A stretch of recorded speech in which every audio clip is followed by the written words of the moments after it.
वक्रतुण्ड महाकाय सूर्यकोटि समप्रभ निर्विघ्नं कुरु मे देव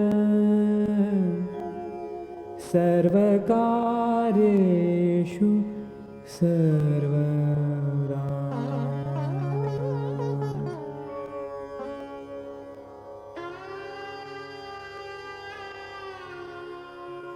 नमस्कार. आज आपण सगळीकडे पाहतो की ताण, तणाव, स्पर्धा आणि त्यामुळे आनंद हा आपण कमी जणांकडून ऐकतो. मग आमच्या बाप्पांनी यावर्षी ठरवलं की सगळ्यांना आपण आनंदी करून टाकूयात आणि म्हणून यावर्षीची आमची बाप्पाची थीम आहे आनंद आणि स्वास्थ्य. आणि त्यामुळे happiness and wellbeing he theme घेऊन आपला गणपती आज आपण बघूयात. मग आनंद म्हणलं की मला एकदम बालकवींची कविता आठवली आणि त्यामुळे आनंदी आनंदगडे इकडे तिकडे चोहीकडे. आणि त्यामुळे आपण निसर्गाच्या सहवासात किती छान रमू शकतो आणि छान आनंद मिळवू शकतो हे आपण बघितलं. तर आजच्या पिढीला आता हा महत्त्वाचा प्रश्न आहे की यश आणि पैसा म्हणजेच आनंद आहे का? किंवा सर्व काही गाडी, बंगला, प्रसिद्धी, पैसा हे सगळं आहे, पण आनंद आहे का? अर्थात हा प्रश्न ज्याने त्याने स्वतःला विचारायचा आणि उत्तरे स्वतःला देऊन घ्यायचं. मग आता आपण बघूयात आनंद म्हणजे काय, की नाही. आनंद म्हणजे काय तर आपण सकारात्मक आणि नकारात्मक दोन्ही भावना ह्या अनुभवत असतो. आणि जास्तीत जास्त जेव्हा आपण सकारात्मक भावना अनुभवतो त्यावेळेस आपल्या मनात खूप तृप्तीच्या, समाधानाच्या ह्या भावना येतात. स्पेशली त्यातल्या त्यात जेव्हा आपण काम करतो, इतरांशी नाते आपण जोडत असतो त्यावेळेस खूप सकारात्मक भावना ठेवतो आणि म्हणून आपल्याला त्यावेळेस प्रसन्नता वाटते. तर सकारात्मक भावना हे अधिक येतात, म्हणजे खूप आनंद असतो, खूप तृप्तीच्या भावना असतात, त्याला आपण आनंद म्हणूयात. म्हणजेच काय, आपल्या सर्वांना आनंद हा जीवनात पाहिजेच असतो. कोणाला आनंदी राहायचं नाही आहे, सर्वांनाच आनंदी राहायचं आहे. म्हणजेच आपल्या सर्वांचं जीवन हे अर्थपूर्ण व्हावं अशीच आपली इच्छा असते. आणि म्हणून आपण त्या आनंदाच्या भावनांना अधिक महत्त्व देऊयात. मग आपण आनंदी आहोत का हा प्रश्न आपण सर्व आधी आपल्याला विचारून घ्यात. मग आपण आनंदी आहोत तर आपण जे करत आहोत ते करूया. पण जर आपण आनंदी नाही आहेत तर आनंदी व्हायचं आहे का हा प्रश्न विचारूयात. आणि जर आपल्यात काही बदल घडवून आणायचे असतील तर आपण जरूर बदल घडवून आणूयात. आणि जर आपल्याला आनंदी व्हायचंच नसेल तर मजाच येते. तुकारामांचे अभंग तर आपल्या सर्वांना माहितीच आहेत. आनंदाचे डोही आनंद तरंग, म्हणजे तो मार्गच वेगळा. पण जेव्हा हे अभंग आपण ऐकतो तेव्हा आपलं सर्व काही आपण विसरून जातो आणि खरं खरं मनापासून अगदी आनंद लुटत असतो. पण मानसशास्त्रज्ञ म्हणतात की बाबा नुसतं रिकाम्या पोटी आनंदी राहा म्हणलं तर कसं. आपल्या काही प्राथमिक गरजा तर पूर्ण झाल्या पाहिजेत ना. मग त्या प्राथमिक गरजा म्हणजे आपल्या अन्न, वस्त्र, निवारा आहे. त्याच्यानंतर आपल्याला सुरक्षितता पाहिजे. स्त्रियांना तर आज अत्यंत आवश्यकता आहे सुरक्षिततेची. आपल्या काही सोशल नीड्स आहेत किंवा आपल्या काही एस्टीम नीड्स पण आहेत. म्हणजे आपल्याला थोडंफार तरी समानता, स्वातंत्र्य काही साध्य करायचं आहे जीवनात. ह्या सर्व गोष्टींची आवश्यकता आहे. आणि मग आपण म्हणत की बाबा आपण खरंच आपल्यामध्ये जे आहे ते आपण साध्य करू शकूत आणि आनंद मिळवू शकूत. अर्थात एवढं आनंदाचं काय महत्त्व आहे, काय एवढं आपण त्याला महत्त्व देतो आहे. तर आनंद हा आपल्या मानसिक आरोग्यासाठी आणि शारीरिक आरोग्यासाठी अत्यंत महत्त्वाचा आहे. कारण सकारात्मक भावना हे आपल्याला खूप समाधान देतात. आपल्याला कोणाकडनं कशाचीच अपेक्षा राहत नाही आणि म्हणून आपण खूप आतून मनापासून आनंदी राहतो. आणि त्यामुळे कौशल्य पण येतं अनेक प्रसंगांना तोंड देण्याचं. आणि त्यामुळे आपली तब्येत पण चांगली राहते आणि आपण मुख्य म्हणजे आपली प्रतिकारशक्ती पण वाढते आणि आपण कमी आजारी पडतो. म्हणजेच काय, आपण जे काय काम करत असतो ते काम आपण खूप आनंदाने पार पाडतो. आनंदाने आपण ते काम पार पडत असू तर आपला इतरांशी होणारा व्यवहार पण चांगला राहील, आपले संबंध पण चांगले होतील, आपल्याला ताण पण कमी पडेल आणि आपण उलट खूप छान उत्साही आणि क्रिएटिव्ह राहू शकतो, सृजनशील राहू शकतो. आणि मग त्यामुळे एनर्जेटिक पण राहू आपण आणि सगळ्यात जास्ती महत्त्वाचं म्हणजे आपण कृतज्ञ राहूत. कारण जे काय आपल्याकडे आहे, जे काय आपल्याला दिलं गेलेलं आहे सगळ्यांनीच, आईवडिलांनी, देवानी, इतरांनी, त्यासाठी आपण समाधानी राहूत आणि त्यांच्यासाठी आपण थँकफुल राहूत. मग आता आपण हा आनंद किती प्रकारचा आहे हे लक्षात घेऊयात. म्हणजे आपल्याला समजण्यासाठी आपण आनंद 3 विभागामध्ये विभागूयात. एक आहे आत्मिक समाधान आणि आनंद, एक इतरांशी असलेलं नातं आणि आनंद, आणि एक समाजातील इतरांशी आणि निसर्गाशी असलेलं नातं आणि आनंद. तर आत्मिक समाधान आनंद म्हणजे असा आनंद की आपण नेहमी म्हणतो की मूड जर चांगला असेल तर आपण खूपच आनंदी आहोत असं समजतो. आपला मूड जर खराब असेल तर सगळं काही आजूबाजूचं खराब असतं. म्हणजेच इथं एक श्लोक आहे, चित्ते प्रसन्ने भुवनं प्रसन्नम, चित्ते विषण्णे भुवनं विषण्णम. म्हणून जर आपल्याला आनंदी राहायचं असेल तर आधी आपल्या चित्ताकडे आपण लक्ष दिलं पाहिजे. मग आत्मिक समाधान किंवा आत्मिक आनंद म्हणजे खरं पाहता काय, तर खरं पाहता आपली क्षमता. जेव्हा आजूबाजूची परिस्थिती ही आपण बदलू शकत नाही, पण आजूबाजूच्या परिस्थितीला कसं तोंड द्यायचं, कुठे आपण त्याला रिॲक्ट व्हायचं किंवा आपण कसं प्रोॲक्टिव्ह राहायचं हे जर आपल्याला समजत असेल, म्हणजे ह्याचा ताबा जर आपल्या स्वतःवर असेल तर आपल्याला आतून आनंद मिळतो. कारण आपण कोणत्याही परिस्थितीला बिघडून टाकत नाही, ती समजून घेतो आणि त्याप्रमाणे जबाबदारीनं आपली उत्तरं आपली देत असतो. म्हणजेच काय होतं की जेव्हा आपला ताबा आपल्या स्वतःवर आहे हे जेव्हा आपल्याला कळतं तेव्हा आपलं रोजचं जीवनसुद्धा इतकं आनंदात जातं. कारण आपण त्याचा आनंद लुटतो, आपण स्वतःवर खुश होतो आणि त्याचा आनंद लुटतो. ह्याचाच अर्थ काय की आपला आनंद हा दुसऱ्यांवर अवलंबून नाही आहे, आपल्यावरच अवलंबून आहे. कारण true happiness lies within. Rabindranath Tagore ते म्हणतात की जगण्यासाठी भोजन आवश्यक आहे, भोजनापेक्षाही पाणी आवश्यक आहे आणि पाणीपेक्षाही हवा महत्त्वाची आहे. पण त्याहीपेक्षा महत्त्वाचं आहे जेवढे आयुष्य मिळाले आहे तेवढे जिवंतपणाने जगणं. म्हणजेच काय, आपल्याकडे जे आयुष्य मिळालं आहे त्याचा आपण सदुपयोग करून घेणं आणि रोज छान आनंदाने चिरतरुणपणाने जगायचं. कारण आयुष्य तर वाढत जाणारच आहे, पण जी परिस्थिती आहे त्याच्यामध्ये आपण सुखाने समाधानाने राहायचं, ती मान्य करणं, कृतज्ञ राहणं, चांगल्या सवयी लावून घेणं, सकारात्मक स्वतःशी आपण बोलत राहणं.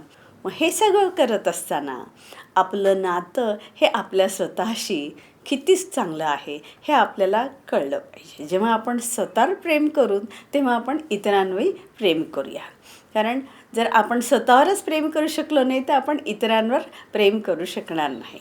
आणि म्हणून त्यासाठी आपण स्वतःसाठी थोडा वेळ दिला पाहिजे, त्याच्यानंतर भरपूर हसलं पाहिजे, स्वतःबद्दलचे अनेक छंद जोपासले पाहिजे आणि त्यानंतर मग आपण स्वतःला माफही केलं पाहिजे. आणि मग जेव्हा आपण स्वतःसाठी असा चांगला वेळ देऊत तेव्हा त्याच वेळेस आपल्याला हेही कळतं की काही थोडेफार दोष आपल्यातही आहेतच.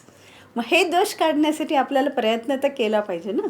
मग आपण कित्येकदा आग्रही असतो, नको त्या ठिकाणी विरोध करतो आणि जेव्हा आपण वाद घालतो, गरज नसताना वाद घालतो, पण आपल्या अहंकारात त्याच्यामध्ये आड येतो तेव्हा आपण दुसऱ्यांचं ऐकूनही घेत नाही आणि मग आपल्यामध्ये प्रगती होत नाही. आणि म्हणून अहंकाराला धरून असे जेव्हा काही आपल्यामध्ये दोष आहेत ते आपण काढून टाकण्याचा प्रयत्न करावा आणि स्वतःला प्रोत्साहन द्या. मग जेव्हा आपला दृष्टिकोन आणि जेव्हा आपला माइंडसेट हेल्दी असतो किंवा सुदृढ असतो तेव्हा आपण असं म्हणूयात की आपला चांगल्या गोष्टींवर विश्वास राहतो, आपण छान व्यायामही करतो, चांगलं जेवणही जेवतो, आपलं नातेसंबंधही चांगले राहतात आणि आपला स्वतःचा आपण आदर करायला लागतो आणि आवश्यक तेवढी झोप घेतो आणि आपलं रोजचा दिवस आपण खराब करत नाही. रोजचा दिवस आपण आनंदाने जगतो आणि मग कृतज्ञतेची सवय लावून घेतो.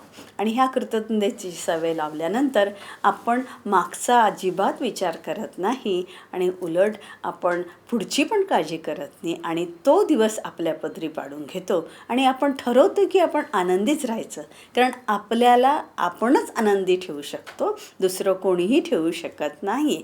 आणि म्हणून ह्या सर्व गोष्टींचा विचार केल्यानंतर आपण भरपूर हसतो, भरपूर आनंदात राहतो आणि मग आपल्या शरीरामधले अनेक हॅपी केमिकल्स ही निर्माण होतात.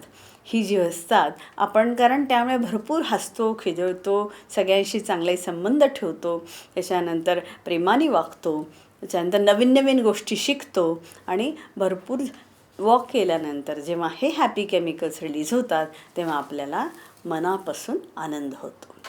आणि मग ह्याला सपोर्ट असणारी, ह्याला सपोर्टिव्ह म्हणून किंवा ह्याला मदत म्हणून आपण तसं जेवण जेवलं पाहिजे. आपलं जे आहार तसाच असला पाहिजे. कारण न्यूट्रिशनिस्ट म्हणतात की आपण जे खातो त्याप्रमाणे आपली मनस्थिती असते आणि म्हणून आपल्या आहारामध्ये फळभाज्या, त्याच्यानंतर फळं आणि इतर तेल भरड धान्य, इतर असे अनेक धान्य पाहिजेत की ज्याच्याने आपली मनस्थितीही पण चांगली राहते. आणि म्हणून असं म्हणलं आहे, अढाई सुख म्हणजे काय? तर अढाई सुख म्हणजे पहिलं सुख म्हणजे अंथरुणावर निजल्या आपल्याला झोप लागली पाहिजे. दुसरं सुख म्हणजे आपल्या वेळेवर आपल्याला भूक लागली पाहिजे आणि अर्धं सुख म्हणजे आपलं पोट क्लीन पाहिजे. त्यासाठी नॅचरल प्रोबायोटिक म्हणजे आपण दही भरपूर खाल्लं पाहिजे आणि त्याला जोडूनच मग आपले अनेक छंद आपण जोपासले पाहिजेत. आपण चालायला गेलं पाहिजे, आपण योगासनं केली पाहिजेत, कोणी ट्रेकिंग करत असतं, कोणी पोहायला जात असतं, कोणाला गार्डनिंगची हॉबी असते किंवा कोणाला फोटोग्राफीची हॉबी असते, तर कोणाला लिहायची आवड असते, वाचायची आवड असते, प्रवास करायची आवड असते, निरनिराळे प्रांत बघून त्याच्यावर लिहायची आवड असते, कोणाकोणाला कुकिंगचाच छंद असतो. तर असे एक ना अनेक छंद आपण जोपासतो आणि त्याचबरोबर महत्त्वाच्या कला आपण जोपासतो. म्हणजे रांगोळी काढतो, गाणे म्हणतो, नृत्य करतो, वाद्य वाजवतो आणि ह्याच्यातून तर आपल्याला भरपूर आनंद मिळतो आणि मग आपण वर्क लाईफ बॅलन्स हे साधू शकतो. आपल्या स्वतःसाठी वेळ देणं म्हणजे खूप महत्त्वाची गोष्ट आहे. स्वतःसाठी वेळ देणं म्हणजे फक्त बाहेर जाऊन जेवणं किंवा एखादा सिनेमा पाहणं असं नव्हे, तर स्वतःसाठी वेळ देणं म्हणजे स्वतःचे छंद जोपासणं आणि मग अशा प्रकारे आपले कुटुंब खूप आनंदाची होतील की जिथे भरपूर प्रमाणामध्ये आपण एकमेकाशी प्रेमानेच वागूयात. त्याचबरोबर आपले अनेक सण आहेत आणि मग त्या सणांमधून आपण बरेच जण एकत्र येतो, उत्साहाचं वातावरण राहतं. इतरांशी नातं आपलं कसं आहे? आपण एकटे तर काही राहू शकत नाहीत. एका पूर्ण आयलँडवर जाऊन आपण एकटे राहायला लागलो तर आपल्याला जास्ती ताण पडेल आणि आपण खूप दुःखी कष्टी होऊन जाऊ. म्हणजे आपण जेव्हा इतरांच्या सहवासात राहतो तेव्हा आपण आनंदात राहतो. पण इतरांच्या सहवासात राहणं म्हणजे आज त्याच्यावर प्रचंड संशोधन झालेलं आहे, अनेक पुस्तकं लिहिली गेलेली आहेत, अनेक सिनेमे निघाले आहेत, अनेक कविता आहेत, गाणी आहेत, यूट्यूबवर पुष्कळशे गेस्ट लेक्चर झालेले आहेत, टी व्हीवर सिरियल्स आहेत आणि त्याचबरोबर आजकाल व्हॉट्सअपवर तर नातेसंबंधावर खूप काही रोज उठून येत असतं. पण तरीही आपण बघतो की म्हणावे तसे आपले आनंदाचे नातेसंबंध नाही आहेत.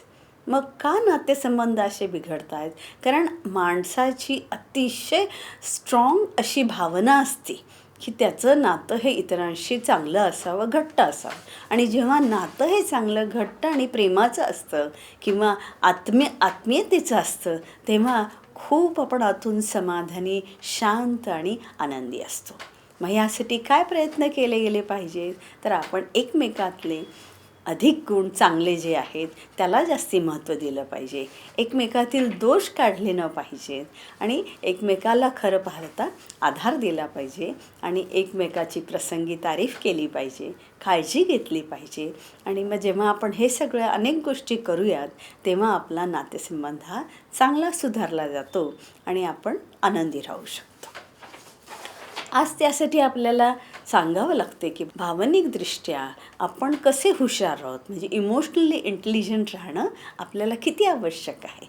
आणि जेव्हा आपण इमोशनली इंटेलिजंट राहतो तेव्हा आपली मानसिक स्थिती ही सुदृढ राहते. आणि ही मानसिक स्थिती जेव्हा आपली सुदृढ राहते तेव्हा आपल्याला कोणत्याच गोष्टीचा ताण राहत नाही किंवा येणाऱ्या प्रत्येक परिस्थितीला आपण शांतपणे तोंड देऊ शकतो. आपल्यामध्ये एक वेगळीच हिंमत येते, कारण आपण निसर्गाचे घटक आहोत आणि निसर्गाच्या सान्निध्यात आपण बराचसा वेळ घालवतही असतो आणि निसर्गावर आपण बरेचसे अवलंबून पण आहोत. म्हणून आपण मुलांना निसर्गाच्या जवळ घेऊन जात असतो. कंपॅशन हे आपण डेव्हलप करण्याचा प्रयत्न करत असतो. नैसर्गिक कोप तर भरपूर होतात, पूर येतो, भूकंप होतो, पण आपण निसर्गाची परिस्थिती किती खराब करून ठेवलेली आहे. तर तशी होऊ नये त्यासाठी आपलं निसर्गावर प्रेम हे भरपूर असावंच आणि त्याच्याशी आपलं नातं हे चांगलं असावं.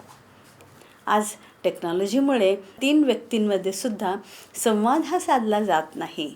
सगळेजणं फोनवर बसलेले असतात आणि त्यामुळे जसा संवाद साधायला पाहिजे तसा संवाद होत नाही आणि म्हणून आपली मुलं ही एकलकोंडी व्हायला लागली आहेत. आणि टेक्नॉलॉजीमुळे आज कुठेही आपण सेल्फी काढतो आणि मग सेल्फीमुळे आज बरेचसे ॲक्सिडेंट्सही आपल्याला होत असलेले कानावर येत आहेत. तर तसं होऊ नये ह्याची खबरदारी आपण घेतली पाहिजे. आजच्या टेक्नॉलॉजीमुळे अजून एक होणारी गोष्ट जी आहे तरुण पिढीच्या बाबतीमध्ये की फिअर ऑफ मिसिंग आउट, म्हणजे सतत त्यांना काही ना काहीतरी कोणत्या ना कोणत्या तरी गॅजेटवर राहायची सवय झालेली आहे किंवा सारखा वापर करायची सवय झालेली आहे. त्यामुळे त्यांच्या मेंदूला म्हणावा तसा आराम मिळत नाही आणि म्हणून ते केव्हाही झोपतात आणि केव्हाही उठतात आणि मग त्याचा परिणाम होतो त्यांच्या सगळ्या बॉडी क्लॉकवर.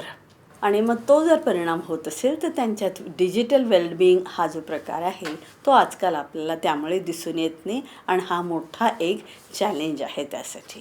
कारण मुलं ही कोणत्याही वेळेस झोपतात आणि कोणत्याही वेळेस उठतात. मग त्यावेळेस घरच्या वडीलधाऱ्या माणसांवरच खरं तर पहिल्यांदा बंधन घातलं गेलं पाहिजे किंवा त्यांनी त्यांचं बंधन घालून घेतलं पाहिजे आणि ठरवलं पाहिजे की आपणच शनिवार रविवार तरी मोठ्यांनी जर ऑफिस नसेल तर लॅपटॉप बंद करून ठेवावा आणि मुलांबरोबर वेळ घालवावा आणि इतरांनी पण घरातल्या इतर माणसांनी पण सारखा फोन वापरू नये.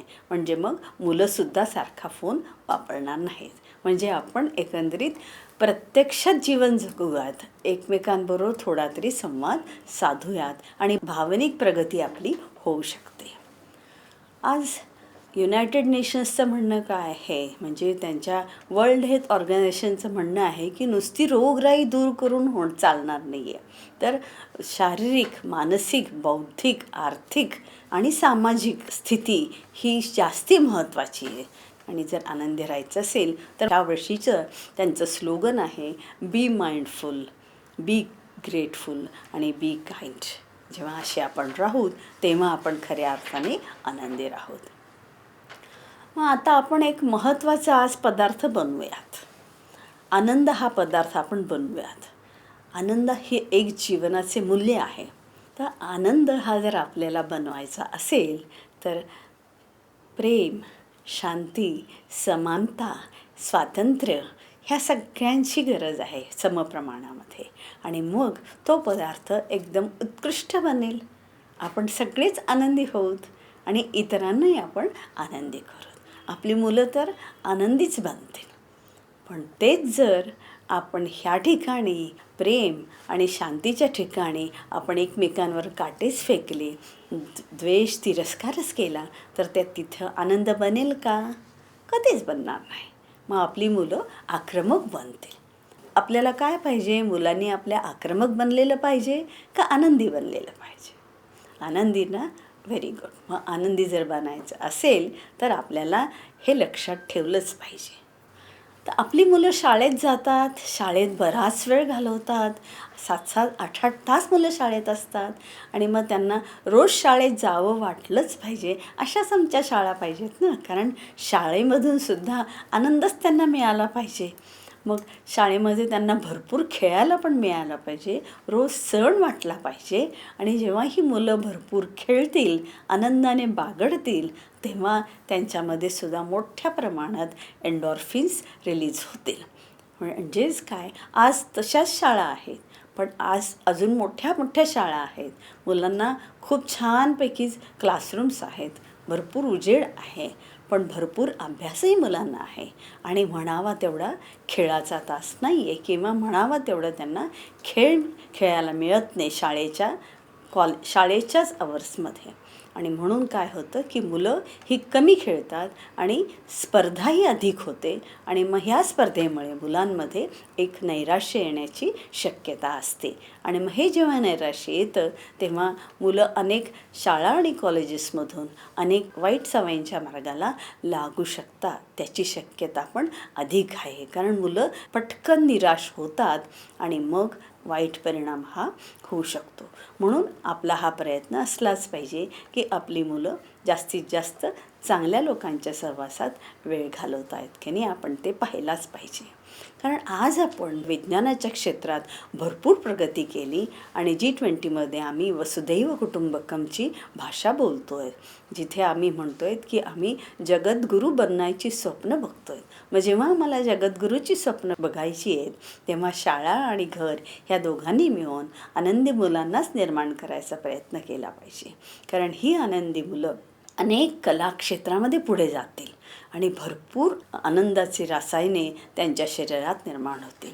कारण आपल्याला माहितीच आहे की आपला बाप्पा 14 विद्या आणि 64 कलांचा अधिपती आहे आणि म्हणूनच आपण आपल्या बाप्पाच्या समोर सांस्कृतिक कार्यक्रम करतो आणि भरपूर सांस्कृतिक कार्यक्रमांचा आनंद लुटतो. ह्या कलांच्याद्वारे भरभरून आनंदाची रसायने निर्माण होतात.